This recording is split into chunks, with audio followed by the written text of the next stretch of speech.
Salut à tous et bienvenue dans cette nouvelle vidéo dans laquelle je vais présenter les benchmarks que j'ai pu récupérer sur les RX 470 et 460. Et aussi on va voir un petit peu ce que peut donner une GTX 1060 3Go et non 6Go comme d'habitude. Alors avant de regarder les graphiques, faut que je vous explique quelque chose. Ces derniers temps, les constructeurs ont décidé de casser les couilles et de nommer exactement pareil des cartes graphiques qui n'ont pas le même nombre de gigas de RAM. Du coup c'est cool quand on cherche des benchmarks, faut bien regarder que ce soit la bonne carte graphique avec le bon giga de RAM à l'intérieur. Parce que oui, maintenant il y a les RX 460 à 2Go et à 4Go, les 470 à 4 et 8Go, les 480 à 4 et 8Go, et aussi les 1060 à 6 et 3Go. Ils auraient pas pu nommer genre j'en sais rien, les RX 470X quand il y a 8Go et pas X quand il y a 4Go.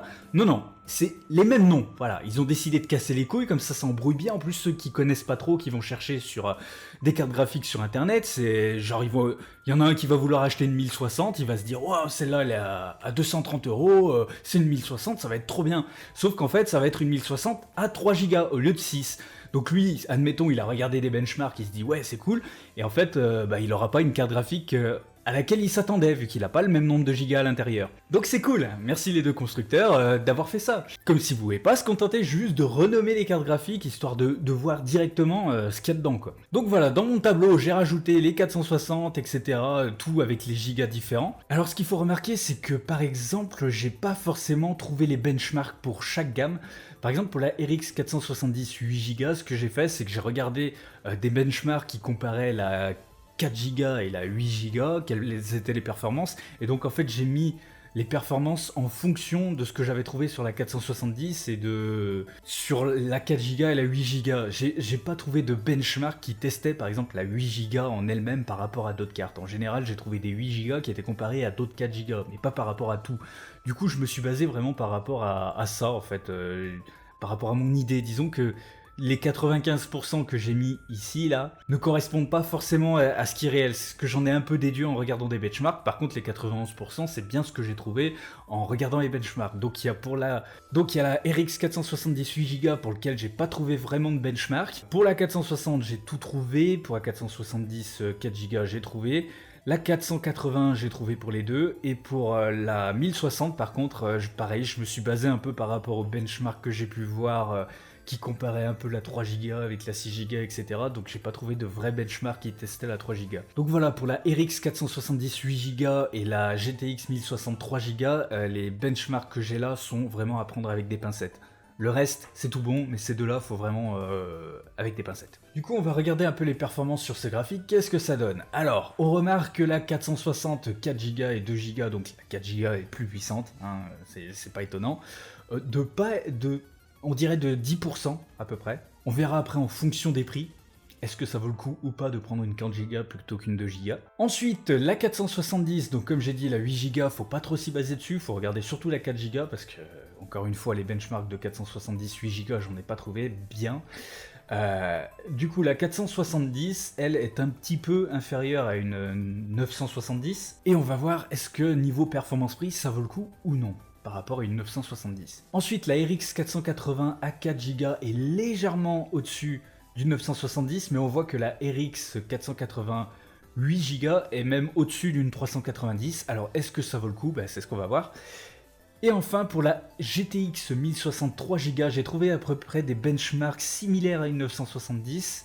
Et par contre, pour la 6Go, c'est celle qui éclate toutes les autres de la même gamme. Donc la 3Go, est-ce qu'elle est intéressante? Encore une fois, c'est à prendre avec des pincettes. Du coup, on va regarder le graphique du rapport performance-prix. Donc c'est en pourcentage, encore une fois. À quoi ça correspond ces pourcentages? Pour ceux qui n'auraient pas vu les vidéos précédentes, ça correspond à une moyenne de FPS par tranche de 100 € dans une moyenne de plein de jeux.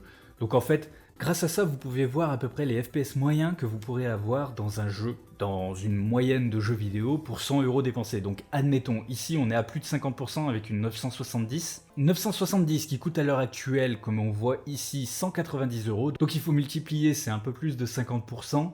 Par le prix, donc x 1,9, et vous avez à peu près les FPS moyens en jeu sur une grande quantité de jeux. Du coup, qu'est-ce qu'on remarque sur ce graphique du rapport performance-prix des cartes graphiques actuelles? On voit que la 970, elle éclate tout. Et pourquoi est-ce qu'elle éclate tout? Parce que dernièrement, il y a eu une baisse de prix sur la 970 et on la trouve à 190 €. Alors je vais vous expliquer vite fait comment est-ce que j'ai trouvé mes prix pour ces cartes graphiques. J'ai regardé 4 sites. Cdiscount, Rue du Commerce, Top Achat et Amazon. À chaque fois, j'ai regardé les cartes graphiques les moins chères de ces 4 sites et donc j'ai pris les prix les moins chers. D'accord? Je n'ai pas pris les prix en promo, je n'ai pas pris des cartes graphiques en déstockage où par exemple il en restait qu'une, j'ai vraiment pris les cartes graphiques qui étaient en grande quantité achetable, donc qui n'avaient pas de stock limité et qui avaient le prix le plus bas. Et donc j'ai trouvé sur 2 sites des GTX 970 à 190 euros. À ce prix-là, actuellement, la 970, elle éclate les autres. Elle éclate la 390, elle éclate la 390X et même elle est au-dessus de la 1060. Enfin, rapport performance-prix, la 970, dernièrement, là, avec cette baisse de prix, elle éclate juste tout. Est-ce que ça vaut le coup de la prendre? Vu que c'est une ancienne génération, est-ce que ça vaut vraiment le coup de la prendre ou pas? Je pense que vu le rapport performance-prix, ouais, ça vaut carrément le coup.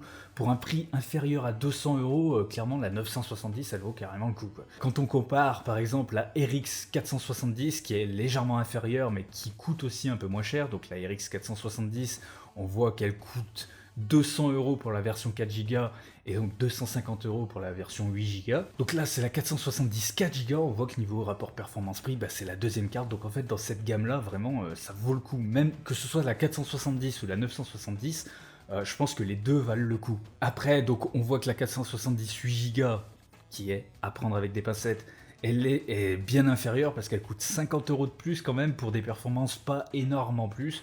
Donc la 8Go est pas forcément super intéressante. Disons que pour 250 euros, vous avez votre 8Go qui a ces performances-là, là, un peu supérieures à la 970, mais pour 60 euros de moins, vous avez une 970. Donc franchement, je sais pas si ça vaut bien le coup de prendre une RX 480. La 470 peut encore valoir le coup. Maintenant, pour la gamme que je dirais inférieure à 100 euros, de toute manière, il y en a qu'une, c'est la GTX 750 Ti. C'est la seule qui coûte moins de 100 euros et on voit qu'elle a quand même un bon rapport performance-prix, donc elle vaut clairement le coup. Mais maintenant, est-ce qu'elle vaut le coup contre une 460. Du coup, si on regarde les performances, on voit que la 460 est quand même plus performante que la 750 Ti. Maintenant, combien elle coûte? Donc on voit que la 750 Ti coûte 95 euros, la 460 2Go coûte 120 euros et la 464 Go coûte 150 euros. Alors laquelle vaut mieux le coup des trois en fait, jusqu'à 150 euros? Est-ce qu'il vaut mieux une 750 Ti, etc.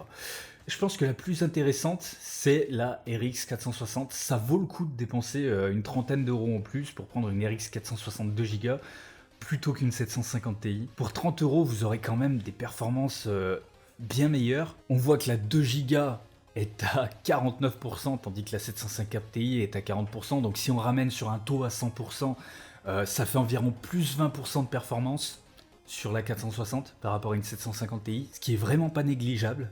20%, c'est quand même assez énorme. Du coup, je pense que ça vaut le coup de dépenser 120 euros plutôt que les 95 de la 750 Ti. Maintenant, est-ce que ça vaut le coup de dépenser 30 euros de plus pour avoir une 4Go au lieu d'une 2Go? Je pense pas. Ça donne, si on remet sur un taux de 100%, ça fait plus 10% de performance pour plus 30 euros. Je sais pas si ça devient intéressant, en tout cas le graphique lui nous dit que non, niveau performance prix ça vaut pas le coup. Niveau performance vous gagnerez sûrement pas grand chose. Est-ce que ça vaut le coup? Je suis pas sûr, à vous de voir. Si vous pouvez monter jusqu'à 150 euros, ouais ça peut valoir le coup. Mais encore franchement si 150 euros c'est pas votre dernier budget, dites-vous pour 40 euros de plus, il y a une 970 et c'est pas le même niveau, c'est quand même du kit au double le rapport de performance. Donc je vais vous colorier ici les cartes graphiques qui valent le coup. Donc ce que je vais faire, c'est que je vais mettre en rouge les cartes graphiques qui seront pas intéressantes. Je vais mettre en bleu les cartes graphiques qui seront encore envisageables mais pas les plus intéressantes. Et en vert les cartes graphiques qui valent vraiment le coup à l'heure actuelle. Alors voilà, j'ai mis les couleurs sur le tableau. Alors qu'est-ce qu'on peut y retrouver? Donc dans la gamme, en dessous de 150 euros, donc pour les cartes graphiques pas chères. Celle qui selon moi vaut vraiment le coup, c'est la RX 462 Go pour 120 euros, qui apporte quand même un gros gain de performance par rapport à une 750 Ti, et donc qui vaut le coup qu'on dépense les 30 euros. Mais ça rend pas non plus la 750 Ti complètement obsolète. Pour ceux qui ont vraiment un tout petit budget, elle est encore envisageable. Pour ceux qui ont un peu plus de 120 euros, donc un petit peu plus, ils peuvent aller jusqu'à acheter une RX 464 Go. Ça peut encore valoir le coup de la prendre. Maintenant, pour les cartes graphiques GTX 950, 960, la RX 380, 380X, ces cartes graphiques-là, donc au-dessus de 150 euros jusqu'à 200 euros, ne valent plus le coup. Pourquoi? Tout simplement parce qu'il suffit de rajouter, admettons pour une 950, 40 euros, ce qui n'est pas énorme, hein. Rajoutez 40 euros et vous avez une GTX 970. C'est pas le même niveau de performance entre une 950 et une 970, c'est vraiment pas le même niveau de performance. Du coup, pour moi, ces 4 là, les 4 qu'on trouve ici, elles valent carrément plus le coup. La 970 avec sa baisse de prix, elle éclate juste tout. Donc en fait, toutes celles qui se trouvent dans la gamme de la 970, faut les oublier. C'est juste celle qui vaut mieux le coup, la 970. Maintenant, en un poil plus cher, la RX 480 est encore envisageable. Elle vaut pas trop les 65 même 75 € qu'il faut dépenser en plus, mais c'est un gain de performance qu'on peut gagner en plus. Du coup, la RX 480, 8 Go, pas la 4 Go. La 8 Go, pour 20 € de plus, autant prendre la 8 Go plutôt que la 4 Go, il y a quand même un petit gain de performance, quoi. Ça peut être intéressant d'avoir 8 Go pour 20 € de plus, ça vaut le coup. Donc la 484 Go, ouais, pas super intéressant. La RX 470, selon moi, elle vaut pas le coup. Déjà, la 8 Go pour 50 € de plus par rapport à la 4 Go, ça vaut clairement pas le coup. Donc la 8 Go, elle a oublié. La RX 470, la 4 Go, bah, selon moi, elle est à oublier aussi. Pourquoi? Bah, parce qu'elle a quand même 10% de performance en moins par rapport à une 970 pour 10 € de plus. Pourquoi payer plus cher pour avoir moins, quoi? Donc c'est complètement débile. Donc la 970 à l'heure actuelle, bah, elle éclate la 470, donc ça sert à rien de la prendre, la 470. La 390X, même si elle coûte 90 € de plus qu'une 970, selon moi elle vaut encore le coup pour ceux qui veulent se faire une config gamer 4K pas trop cher. La 390X est très très bonne en 4K, hein. On voit qu'elle est meilleure même que la 1060 et que la 980. Donc la 390X reste vraiment très bonne pour faire de la 4K, donc du coup, même à 290 €, ça vaut peut-être encore le coup de la prendre. J'ai pas fait le rapport performance-prix en 4K, mais je pense que ça doit être un des meilleurs rapports performance-prix, la 390X. Donc, elle vaut encore le coup pour ceux qui veulent vraiment faire de la 4K. Maintenant, si vous voulez faire de la 1080p, oubliez la 390X, jetez-vous sur une 970, hein, ça sera moins cher et ça vaudra carrément mieux le coup. Même si la 390X est un peu meilleure que la 970 en 1080p. Après, la 1060 6 Go, je pense qu'elle vaut carrément le coup aussi, dans sa gamme de prix, donc à côté de la RX 390. Donc en fait, si vous avez le choix entre une 390X et une 1060, je vous conseillerais plutôt la 1060 pour du 1080p, la 390X pour de la 4K. Et enfin, au-delà de ces prix-là, donc au-delà de 300 €, GTX 1070, 1080 obligatoire, parce que le reste, ça vaut carrément plus le coup, en fait. Ça a oublié, en fait. Pour 450 €, vous avez une 1070, vous pouvez taper une 980 à 330 €, sauf que la 380, on a vu qu'elle n'a pas les performances d'une 390X, à part en 1080p, elle dépasse, mais je trouve que ça fait chier de dépenser 40 € de plus dans une 980. En fait, je trouve qu'elle vaut vraiment pas le coup, la 980, elle reste encore envisageable. J'aurais peut-être dû la mettre en bleu. Allez, on va la mettre en bleu. Elle reste encore envisageable. Les deux autres, la 980 Ti, elle coûte carrément trop cher. Même si sur le rapport performance-prix, elle est quasiment au niveau de la 1070, je la trouve pas super intéressante en fait. 420 € pour une 980 Ti, quand pour 30 € de plus vous avez une 1070, ça fait mal au cœur d'acheter une 980 Ti. Hein. Autant dépenser 30 € de plus, à ce prix-là on n'est pas à 30 € près, ça fait même pas 10% du prix. Franchement, autant acheter une 1070, c'est clair et net. Là à l'heure actuelle, si vous voulez monter une config pour environ 600 € et que vous voulez dépenser dans une bonne carte graphique sans vous ruiner, la 970 c'est clairement celle qui vaut carrément le coup à l'heure actuelle, donc là en septembre 2016. Hein. Si vous regardez cette vidéo en octobre, ça aura peut-être changé. D'ailleurs, je ferai peut-être régulièrement des vidéos sur les baisses des prix des cartes graphiques, etc. pour suivre les performances prix au fil des mois, et je donnerai mon avis sur chaque mois. Bah, admettons, s'il y a quelqu'un qui veut faire sa config dans 3 mois, donc cette vidéo sera obsolète, je pourrais faire des vidéos régulièrement pour donner mes avis sur les baisses des prix. Donc voilà, vous avez eu mon avis sur ces cartes graphiques. Encore une fois, c'est mon avis pour le septembre à l'heure actuelle. Donc si vous regardez cette vidéo en octobre et qu'admettons la RX 470 est tombée à 100 €, j'en sais rien, hein, admettons, elle est tombée à 100 € la RX 470, venez pas gueuler dans les commentaires, ouais mais la 470 elle est trop bien, elle a le meilleur rapport performance-prix, ouais c'est cool. Mais en septembre, c'était pas le cas, d'accord? Donc voilà, donc s'il faut, je referai une vidéo, je regarde régulièrement les prix des cartes graphiques, etc. Donc si vous avez envie de ce genre de vidéo et que vous voulez vous tenir au courant des prix du moment sur les cartes graphiques, je pense que je ferai des vidéos régulièrement là-dessus, donc n'hésitez pas à vous abonner. N'hésitez pas aussi à me suivre sur la page Facebook, je pose des commentaires qu'on me laisse des fois marrants, etc.